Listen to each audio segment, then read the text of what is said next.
isang licensed professional teacher, ngayon full-time sa Digital Biz.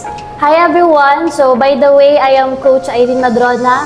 I'm 27 years old, dati po akong teacher, and ngayon full-time ko na pong ginagawa yung business. Yun. So Irene, bakit ka nag-join sa Digital Biz? Ayan, to be honest, ang pinaka-reason ko ba't ako nag-decide na mag-business, syempre, wala akong freedom sa lahat, freedom sa pera, freedom sa experience, kumbaga. And then syempre, ginawa ko to para ma-experience yung buhay na pinapangarap ko.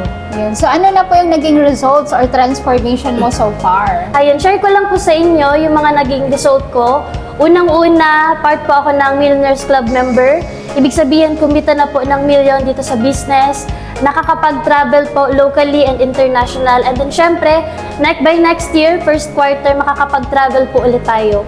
And aside po doon, kumikita po ng 6 figures monthly. And share ko din po yung latest po na achievement ko. Part po ako sa top 20 ng buong community. Yun. So ano po yung message mo sa mga nanonood nitong video? Ayun, kung isa ka man sa nakapanood ng video na to ngayon, isa lang ang pinaka-message ko sa iyo. Kung may pangarap ka, gawin mo, itry mo lang yung opportunity na to. Kasi for sure, yung story mo naman yung papakinggan namin soon. Yun. See you sa Digital Biz! See you!